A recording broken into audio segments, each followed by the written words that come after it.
Depuis les travaux de Darwin, qui a expliqué comment la sélection naturelle favorise les individus les mieux adaptés, jusqu'à ceux de Dawkins, qui a mis en lumière le rôle central des gènes, les scientifiques n'ont cessé d'éclairer les mécanismes de l'évolution. Grâce à eux, nous comprenons mieux pourquoi certains oiseaux ont un plumage éclatant, pourquoi certains animaux adoptent des comportements altruistes, ou encore comment des espèces s'adaptent à des environnements hostiles. Mais l'évolution ne s'arrête pas là. Elle est un processus actuel qui se joue sous nos yeux chaque jour. Par exemple, les bactéries développent des résistances aux antibiotiques, les virus mutent pour contourner nos défenses immunitaires et les espèces menacées adoptent de nouvelles stratégies pour survivre dans un environnement en pleine mutation. Ces exemples concrets montrent que l'évolution n'est pas un phénomène lointain, mais une force vivante et permanente qui modèle le monde. Pour mieux comprendre comment ces processus influencent nos comportements et notre quotidien, il est essentiel de plonger d'abord dans les mécanismes qui les sous-tendent. B1. Jean-Baptiste de Lamarck, l'idée avant Darwin.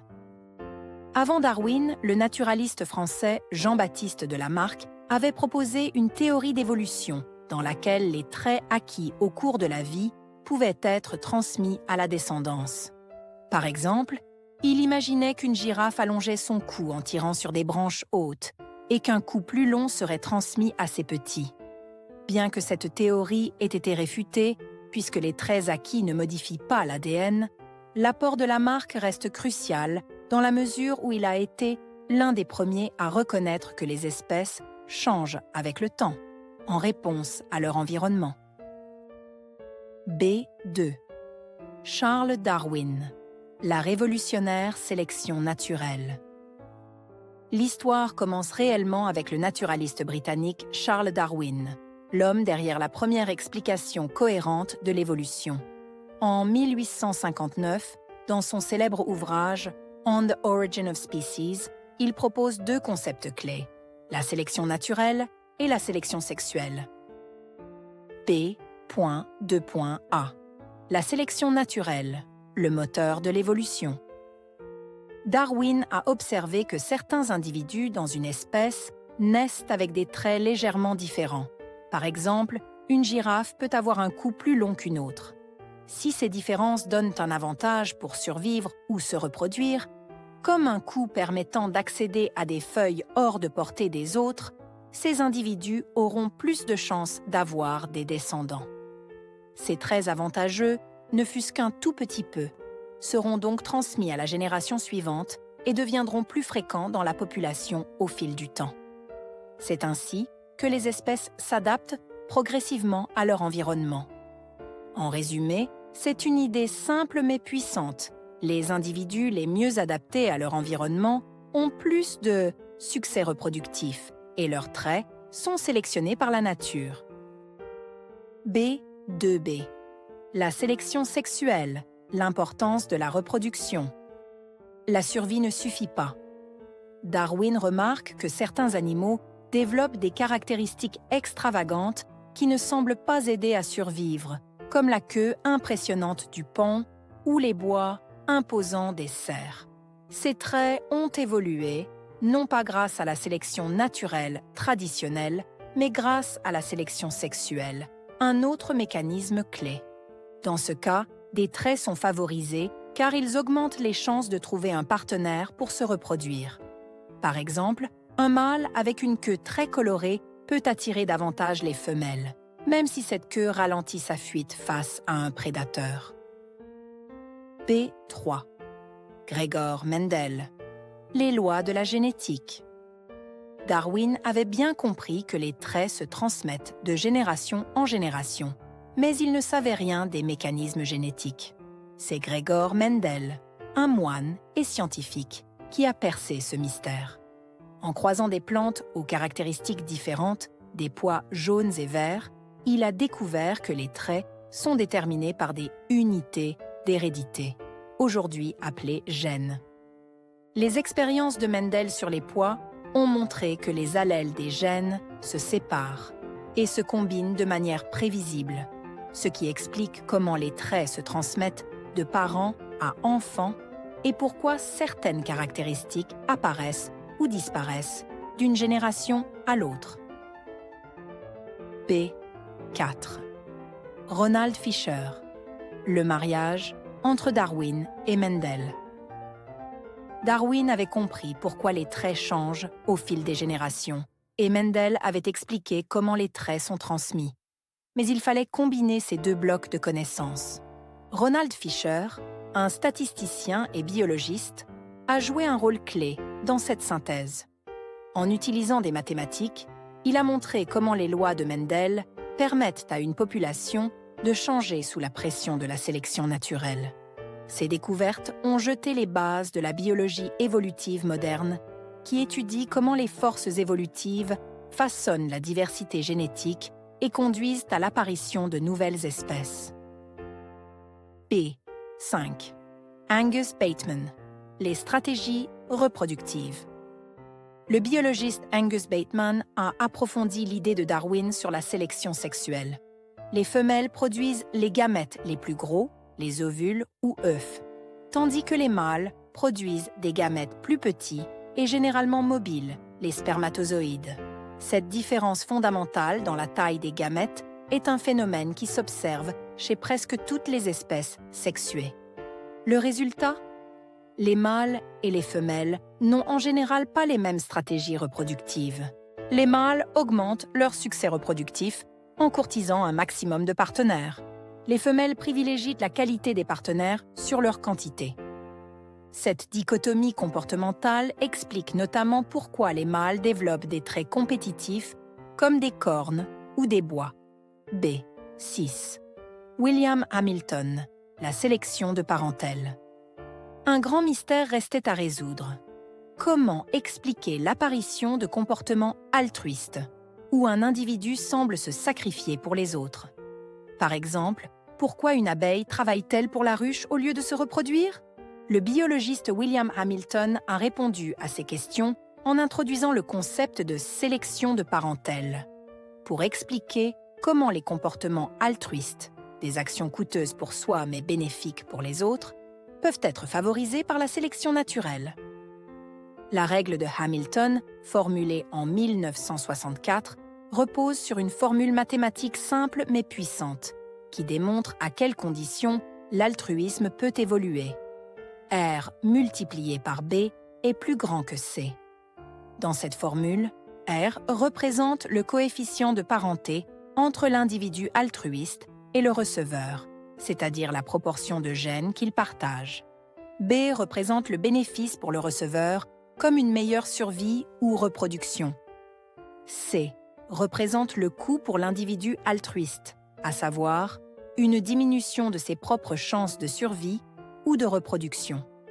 Pour que l'altruisme soit favorisé par l'évolution, le bénéfice pour le receveur, multiplié par le degré de parenté, doit dépasser le coût pour l'altruiste. Par exemple, aider un frère ou une sœur avec qui vous partagez environ 50% de vos gènes peut être avantageux si cela augmente sensiblement leurs chances de survie ou de reproduction, même si cela implique un coût pour vous.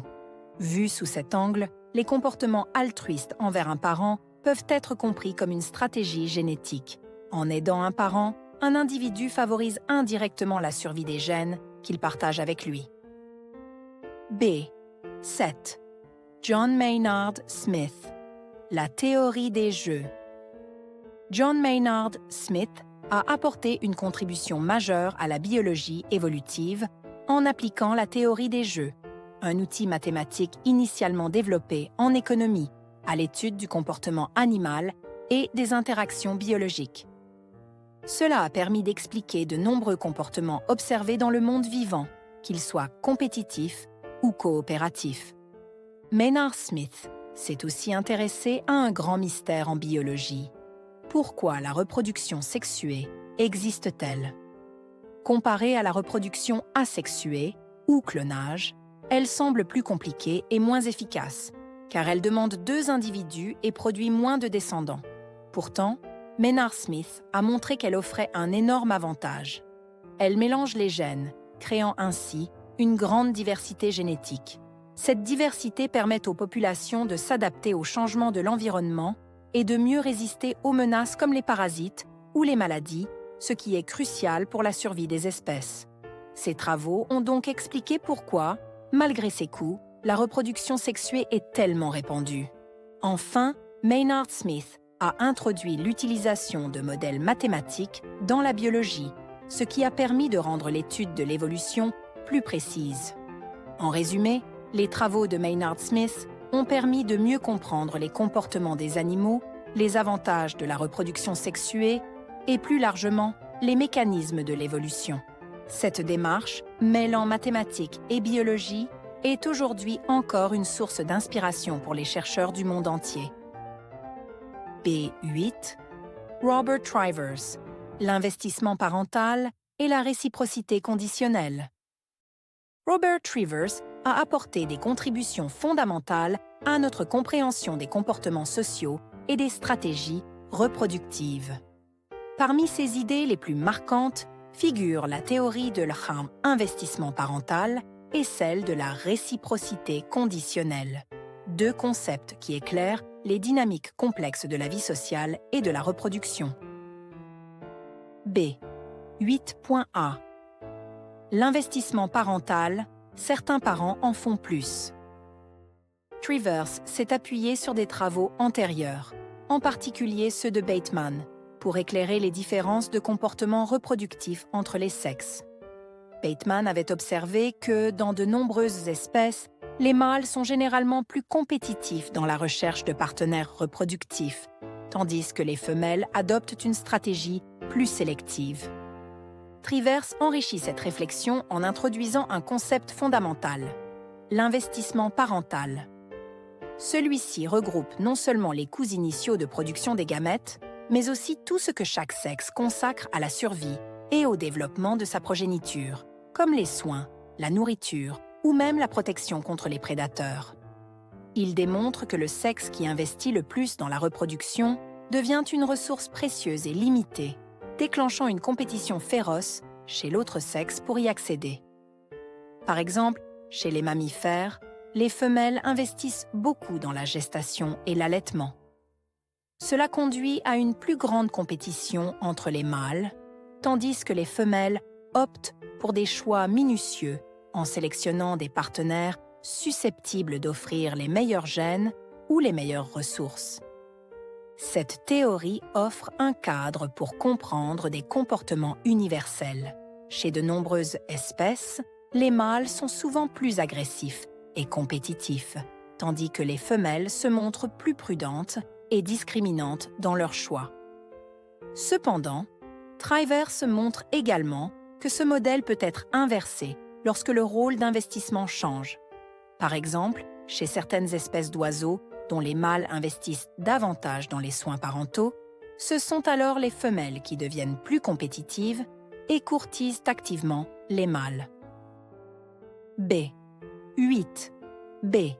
La réciprocité conditionnelle, la coopération basée sur l'échange.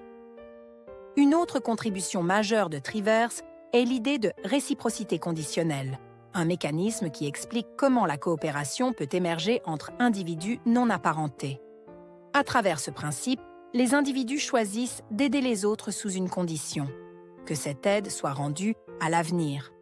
Ce système repose sur une sorte de comptabilité sociale, où les individus mémorisent les interactions passées pour décider à qui ils devraient apporter leur soutien. Ainsi, la coopération devient une stratégie bénéfique, mais elle repose sur la confiance que les contributions seront réciproques. Cette théorie permet de résoudre un paradoxe fondamental. Pourquoi un individu investirait-il du temps, de l'énergie ou des ressources pour aider un non-parent, ce qui semble contre-productif à court terme? Trivers montre que, dans des relations où les individus sont susceptibles de se croiser à plusieurs reprises, la réciprocité conditionnelle offre un avantage mutuel sur le long terme. Chez les primates, le toilettage mutuel illustre parfaitement ce principe.